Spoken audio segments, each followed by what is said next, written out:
Tu passou por algum tipo de preconceito? Cara, no meio do ano passado,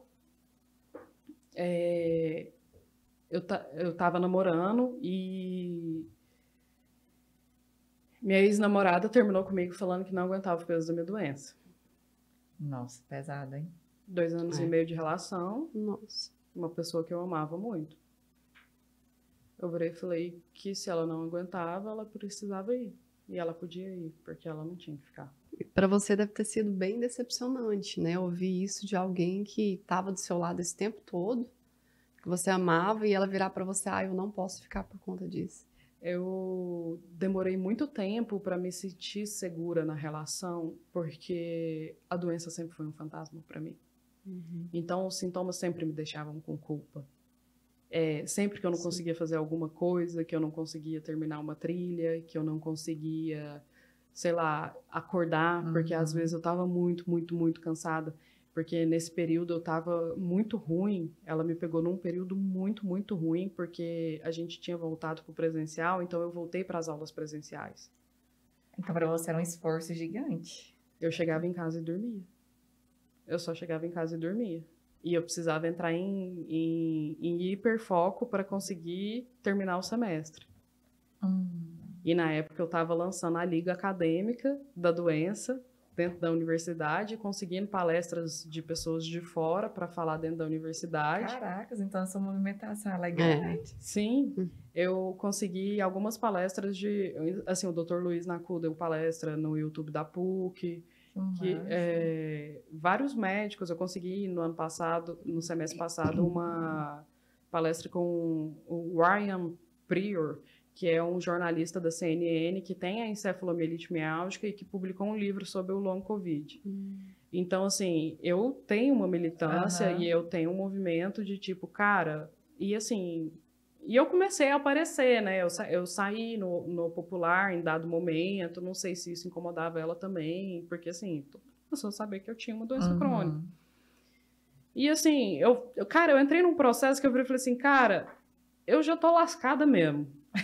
Deixa eu cuidar de mim primeiro. Tipo assim, eu já tô lascada mesmo. Eu não tô conseguindo fazer as coisas. É óbvio que eu não consigo fazer as coisas num nível que as outras pessoas conseguem, né?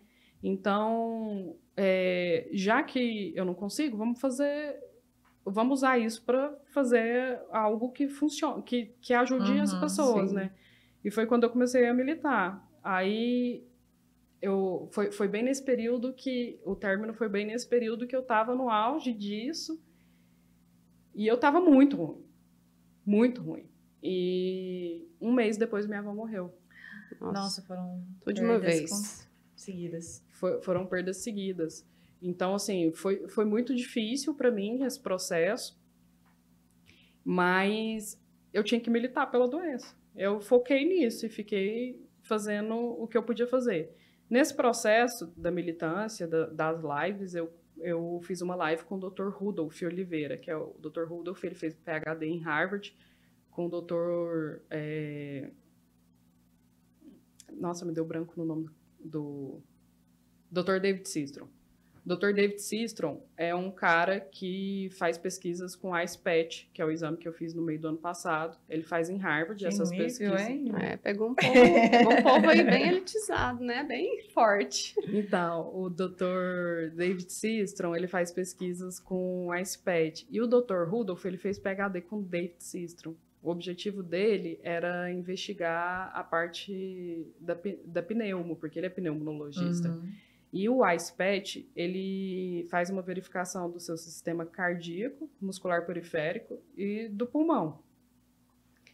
Então, ele foi para Harvard pela parte pneumológica. Ele não foi para Harvard para saber da encefalomielite miálgica. Coincidentemente, esse exame que o Dr. David Sistrom faz, ele tem usado para auxiliar no diagnóstico dos pacientes com encefalomielite miálgica e ele é focado na encefalomielite miálgica, o Sistrom. Então, o Dr. Rudolf começou a ver esses pacientes e a conhecer a situação desses pacientes lá fora. E quando ele voltou, ele trouxe o exame, mas ainda mantendo o intuito da parte da pneumo. Ele não veio assim, vou falar sobre encefalomielite miálgica. Não. E ele trouxe, e eles começaram a fazer vários exames, e muitas pessoas davam as alterações muscular periféricas que coincidem com as alterações que o Dr. Sistrom evidenciou lá nos Estados Unidos, correlacionando a encefalomielite miálgica.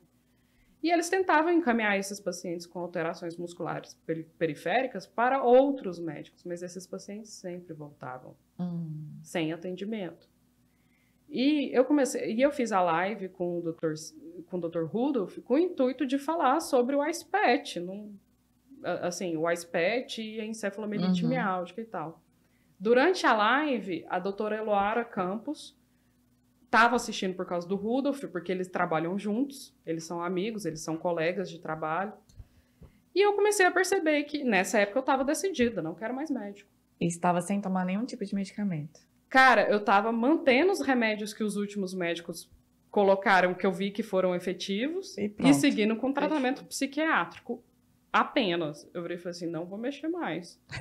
Tô mantendo um equilíbrio aqui, tá bom. Deixa do jeito que tá até surgir alguma coisa. E eu vi que a doutora Eloara estava o tempo inteiro interagindo na live, virando e fazendo pergunta pro Dr. Rudolph e explicando coisas, às vezes, que o Dr. Rudolph falava e tal. E eu falei, cara, essa mulher, pelo menos interessada, ela tá. Vou atrás dela. Porque eu via que os médicos que me trataram até então, eles estavam fazendo experiências, mas eles nem liam sobre o assunto. Eles não se interessavam por isso. Estranho, né? Fazendo experiência não... Eu mandava artigo, eu falava alguma coisa e tal. Era você da frente de tudo mesmo, né? Nem os próprios médicos estavam... Eu lia e eu falava e eles não tinham tempo para ler. Meu Deus. Aí eu virava e falava, tipo assim, teve um médico que virou e falou assim, olha, vamos colocar 17 miligramas de corticoide e vamos ver como que você reage. Coisa que corticoide assim. é coisa simples, né? Eu virei e falei, tá bom, vamos colocar 17 miligramas de corticoide e vamos ver como que eu reajo. De início foi ok, ajudou, mas depois não fazia diferença. Aí ele não tirava o corticoide. Entendeu? Então, tipo assim, foram fazendo testes sem nem se interessar por um assunto. Eu falei, cara, essa mulher pelo menos ela lê. Vou atrás. Vou atrás dela. E ela é de onde? Ela é de São Paulo, ela é da Unifesp. Foi quando eu comecei a estimular a Eloara e de tabela o Rudolph, porque o Rudolph ele não faz atendimento de paciente, ele só faz exames. Ele só o exame mesmo. Assim, ele trabalha em laboratório para fazer exame também, ele trabalha na universidade e tal, mas assim, o intuito dele não é atender pacientes. E a doutora Eloara atende. Então, de tabela, eu atingi o Rudolph ali, né? E eu, doutora Eloara, a gente tem um tanto de paciente, tá tudo subnotificado, subdiagnosticado, isso é um absurdo, que não sei o que, que não sei o que, que não sei o que. E ela começou a se empolgar, e ela virou e falou assim, nossa, é mesmo, eu li isso, tal. Eu chegava toda a consulta com uma novidade, eu tava lendo esses artigos, olha aqui o que aconteceu, olha aqui, não, vamos fazer isso aqui, vamos tentar isso aqui. A gente tá tentando também? A gente tá, mas pelo menos ela lê. Interesse, né? Pelo menos ela lê. E assim, o acolhimento que eu tive com a doutora Eloara, cara, eu não tive com nenhum outro médico. E tem quanto tempo você tá com ela? Tem um pouco mais de um ano. Até que enfim, né? Com tantos médicos tipo que passou, assim, tive que achar alguém que... E é a primeira médica que quando eu tenho crise, não some. Todo mundo desistia. Sumia. Na hora da crise, eles não respondiam. Meu Deus. E eu ficava sozinha, né? Aí eu decidi... Aí foi aí que a doutora Eloara decidiu fazer uma bateria de testes comigo para propor uma pesquisa. Ali... Só que eles abordaram... Ela acabou decidindo por focar no long COVID, até mesmo porque isso seria mais fácil de ser aprovado, né? Do que Mas de tabelinha ela pega, né? De tabela ela pega, porque o long COVID está sendo correlacionado, né? E desde... Aí foi isso que aconteceu. Foi assim que eu entrei na Unifesp.